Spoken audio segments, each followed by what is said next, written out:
Are we on? Yeah. Oh. Hi, Melissa's mom!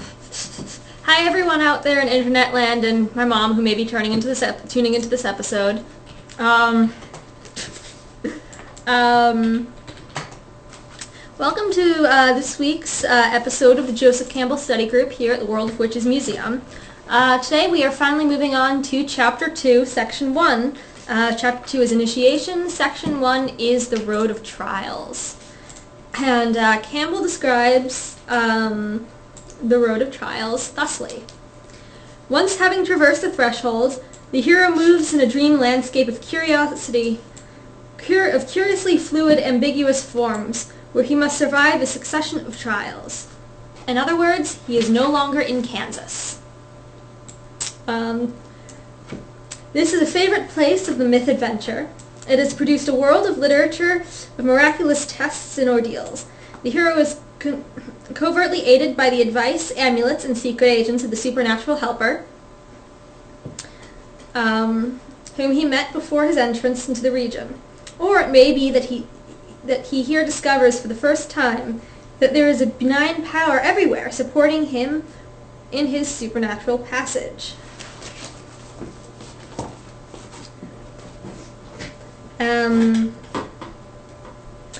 And so Campbell goes on to give an example of a road of trials for a character.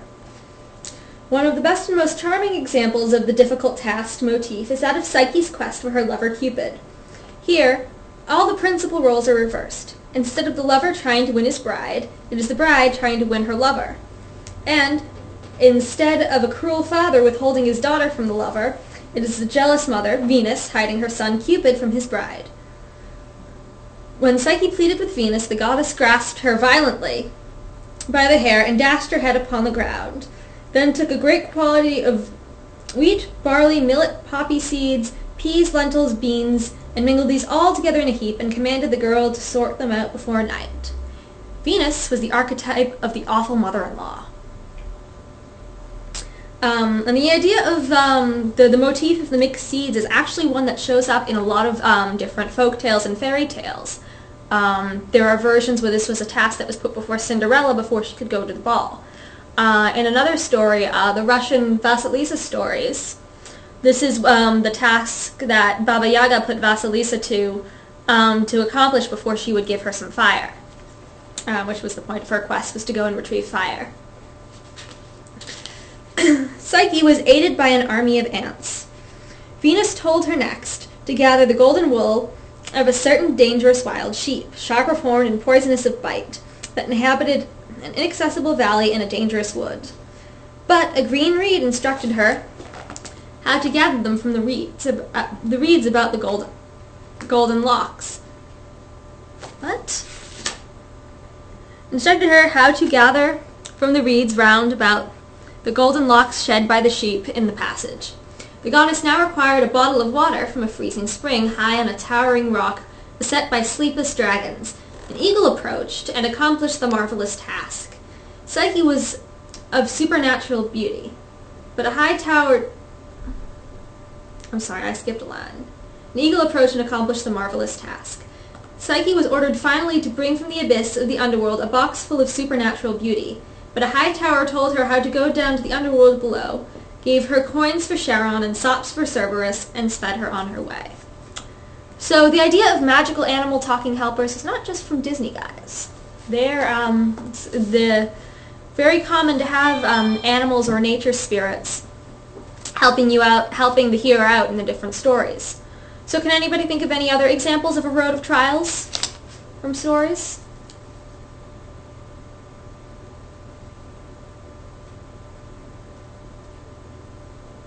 Would Shrek just be one long road of trials? Shrek's life is a road of trials, yes. And isn't that somebody else trying to get rid of their road of trials and pass it off on somebody else? Basically, yeah. I suppose that Farquaad kind of passed the buck on to Shrek, and Shrek had to go through the road of trials to win Fair Lady, and then the road of trials that continued once he got Fair Lady and was bringing her back. I was thinking of The Wizard of Oz, where Dorothy has to go through all of these tests, and then she is assigned the challenge by the Wizard of Oz to go and fetch the Wicked Witch's broomstick. Yeah. And she, of course, has the magical helpers of the Scarecrow, the Tin Man, the Lion, and Toto, I guess. Toto can come too.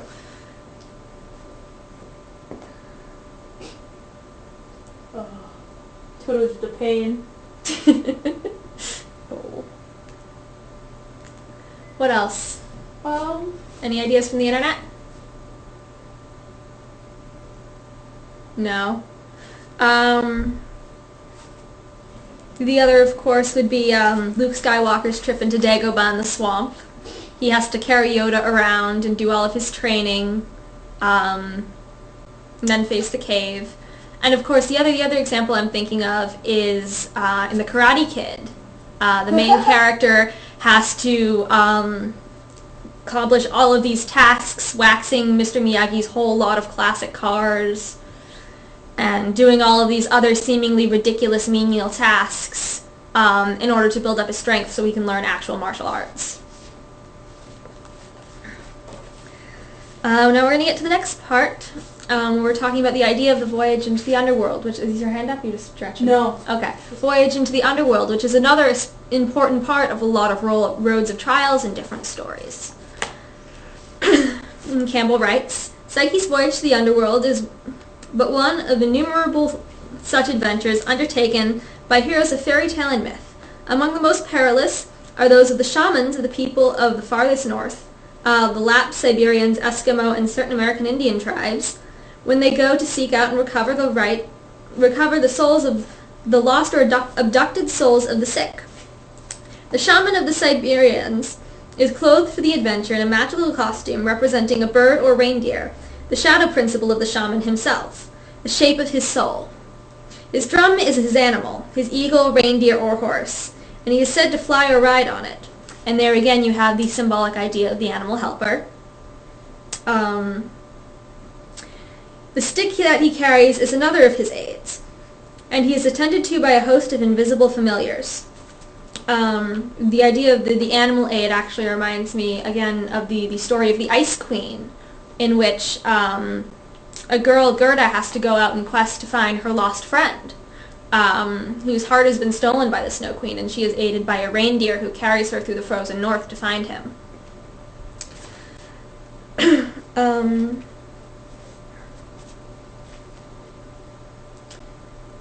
Since the Underworld is a place of everlasting night, the ceremonial of the shaman has to take place after dark.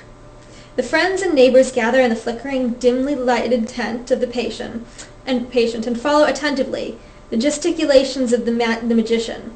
First he summons the helping spirits. These arrive, invisible to all but himself. 2 women, in ceremonial attire but without belts and wearing linen hoods, a man without a hood or belt, and a girl, not yet an adult, are in attendance. The shaman uncovers his head, loosens his belt and shoestrings, covers his face with his hands, and begins to twirl in a variety of circles. Suddenly, with a violent gesture, he shouts, "Fit out the reindeer! Ready the boat!" Snatching up his axe, he begins striking himself about the knees with it, and I assume that this is with the blunt end, and swinging it in the direction of the 3 women. He drags burning logs out of the fire with his naked hands. He dashes 3 times around each of the women and finally collapses like a dead man. During the whole time, no one has been permitted to touch him. While he reposes now, in a trance, he is to be watched so closely that not even a fly may settle upon him. His spirit has departed, and he is viewing the sacred mountains with their inhabiting gods. The women in attendance whisper to each other, trying to guess what part of the yonder world he is now in. The women may be able to locate the shaman's position in the yonder world, in which case The women may not be able to locate the shaman's position in the yonder world, in which case his spirit may fail to return to the body, or the wandering spirit of an enemy shaman may engage him in battle or else lead him astray. It is said that there have been many shamans who failed to return. And the idea of entering into the underworld is often one of a failure, or the failure to return, or there is often failure involved with these myths. I think of the Orpheus myth, where he went down to the underworld to retrieve her dead wife, and his dead wife, and was not able to return to them. Another Disney example of the descent to the underworld might be at the end of the movie Hercules, where Hercules goes down and rescues Meg, hops in the pool and brings her back. But in the spirit of my love of destroying people's childhood Disney memories, the mythological Hercules was actually kind of the one to off Meg in a fit of insanity, and he didn't get her back. So the hero doesn't always go back to the underworld. There's a big risk of failure. If they mention the correct mountain, the shaman either stirs a hand or a foot. At length he begins to return. In a low, weak voice, he utters the words he has heard in the word below. Then the women begin to sing. Shaman slowly awakens, declaring both the cause of the illness and the manner of the sacrifice to be made. Then he announces the length of time it would take for the patient to get well. And this follows a description of the shaman's journey. On his laborious journey, reports another observer, the shaman has to encounter and master a number of different obstacles, or pudak, which are not always easy to overcome. After he has wandered through the dark forests over the massive ranges of mountains, where he occasionally comes across the bones of other shamans and their animal mounts who have died along the way, he reaches an opening in the ground. The most difficult stages of the adventure now begin. When the depths of the underworld, with their remarkable manifestations, open before him.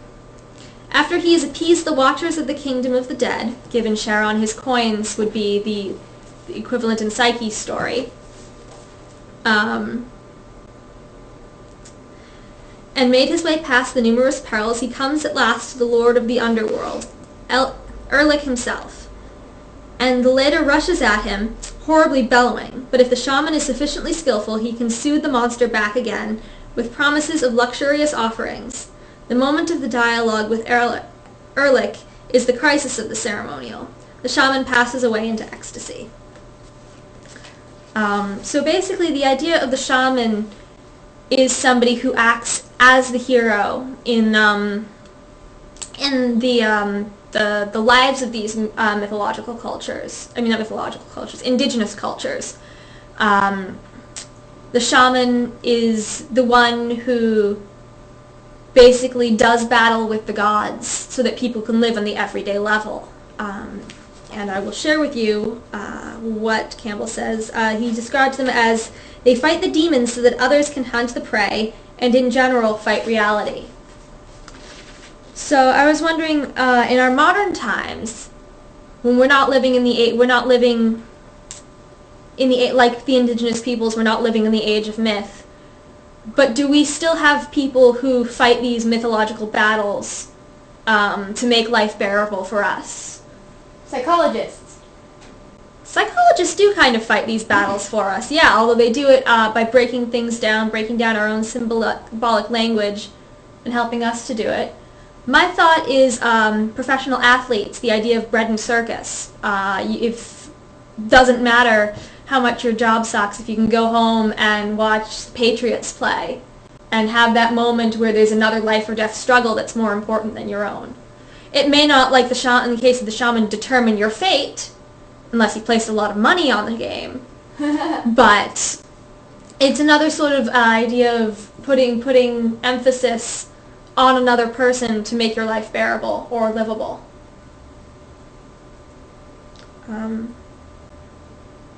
The idea in Christianity, Christ is the sort of ultimate shaman who went through the journey into hell, and this is a mythos that is still very alive today, and that many people believe that because of this they can go about and live their lives and not be in fear of damnation after death.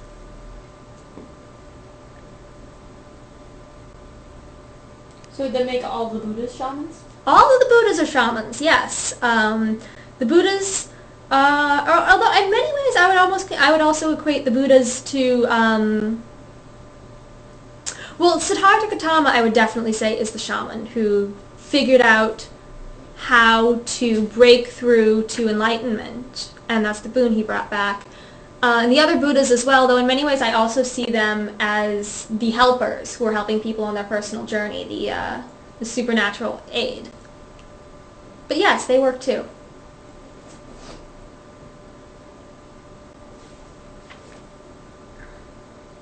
And so it happens that if anyone, in whatever society, undertakes for himself the perilous journey into the darkness by descending, either intentionally or unintentionally, into the crooked lanes of his own spiritual labyrinth, he soon finds himself in a landscape of symbolic figures, any one of which may swallow him, which is no less marvelous in the wild Siberian world of the Pudak and sacred mountains. In the vocabulary of the mystic, this is the second stage of the way, that of the purification of the self, when the senses are cleansed and humbled, and the energies and intents concentrated upon transcendental things. Or, in the vocabulary of more modern humans, this is the process of dissolving, transcending, or transmuting the infantile images of our personal past. Basically, this is the time where we strip away all of the things of childhood and grow up so that we can face these challenges. In many ways, it's the adversity that causes the person to grow up, to cast off the infantile. I think this is sort of a Discordian idea, that in order to move forward and to can keep yourself from growing stagnant, you need the trouble and you need a little bit of the chaos of the dream world. Or the other world. In our dreams, the ageless perils, gargoyles, trials, secret helpers, and instructive figures are nightly still encountered, and in their forms we may see reflected not only the whole picture of our present case, but also the clue to what we must do to be saved. And of course, as usual, Campbell has some dreams to provide the modern examples. I had to climb a mountain. There were all kinds of obstacles in the way. I had now to jump over a ditch, now to get over a hedge, and finally to stand still because I had lost my breath. This was the dream of a stutterer. So you see the connection of losing his breath to not being able to find words.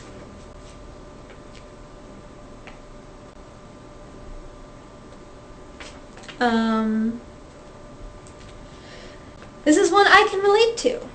I got into a car but did not know how to drive. A man who sat behind me gave me instructions. Finally, things were going quite well, and we came to a plaza where there were a number of women standing. The mother of my fiancé received me with great joy. The man was impotent, but had found an instructor in the psychoanalyst. Wow, maybe that's not one I can relate to. I more meant the bad driving dreams. I have a lot of car crash dreams. I wonder what Freud would say about those. Wow, I should read ahead before I say I can relate to something.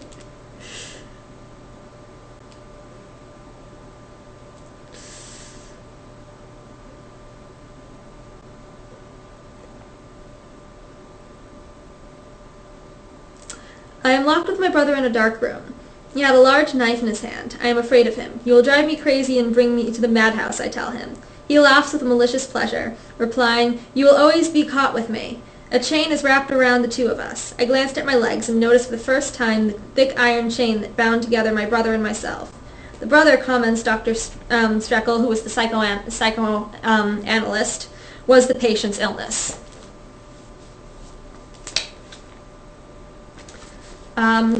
And here Campbell really talks about the crux of the importance of dreams. This is our problem as a modern enlightened individual, for whom all gods and devils have been rationalized out of existence. Basically, the modern age has very little room for myths, for cycles, except in certain groups. And so dreams are in many ways how we rationalize and work through them. Nevertheless, in the multitude of myths and legends that have been preserved to us or collected from the ends of the earth, we may yet see some delineated something of our still human course.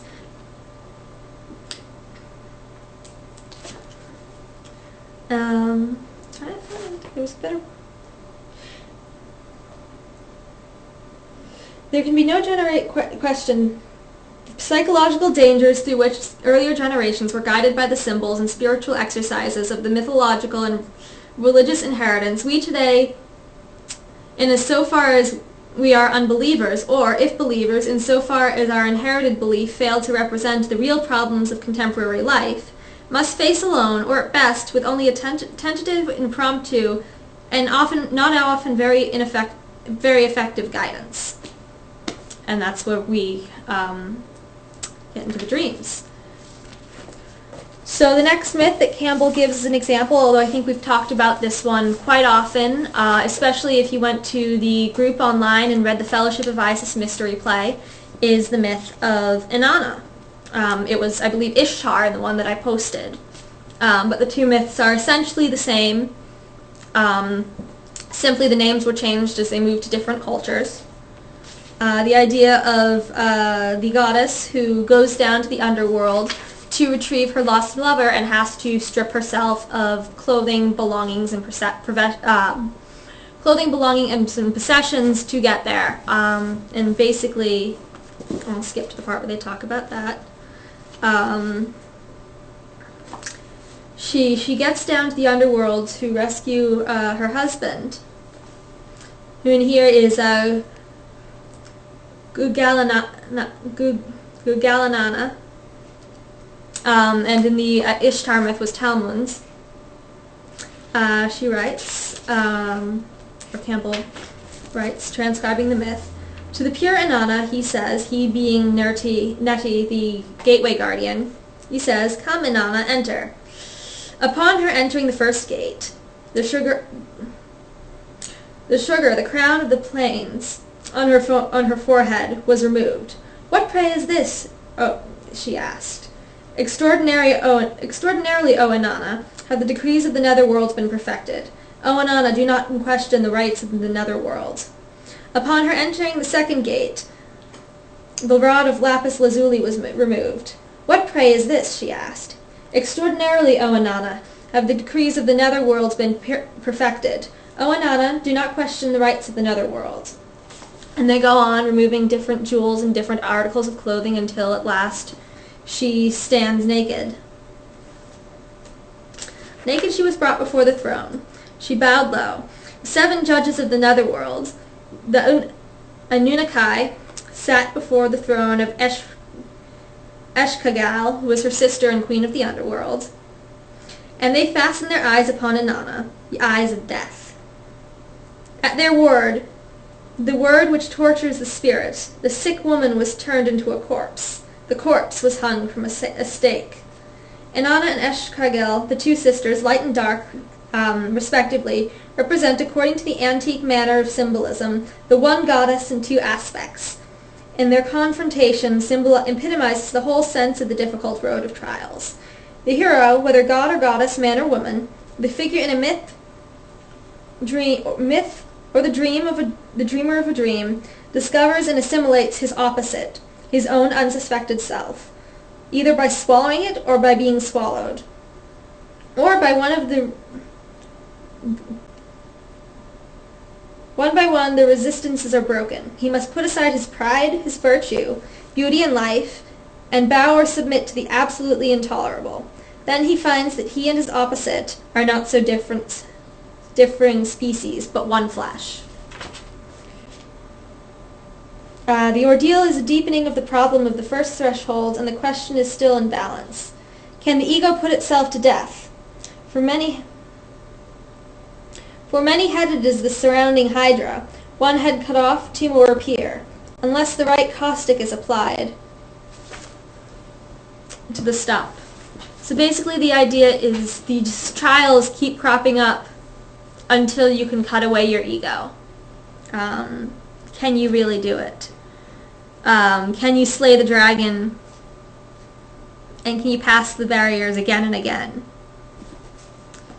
Meanwhile, there will be a multitude of preliminary victories, unretainable ecstasies, and momentary glimpses of the wonderful land. So the other world isn't so bad. You know, there's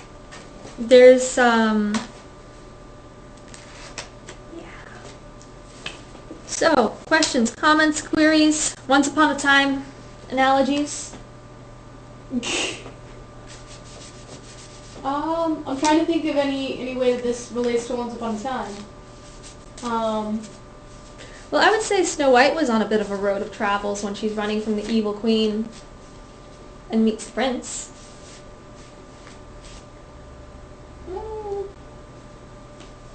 I don't know. Yeah.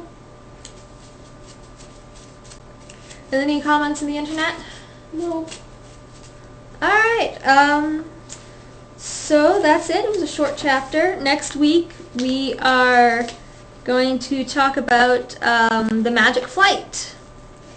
No, we're not. Next week we're going to talk about the meeting with the goddess, which may be put together with woman as the temptress. Required reading, play Dragon Age Origins. This chapter will make, my explanations of this chapter will make a lot more sense if you've played Dragon Age Origins. And I will try to get a hold of a computer so I can post some more of the stories up on the groups. For those of you who don't have this book, I have been a bit lax with that of late. I'm sorry, I've been experiencing some computer troubles. But thanks for joining us for another week's episode of the Joseph Campbell Study Group, and I'll see you next week. We done? We off the air?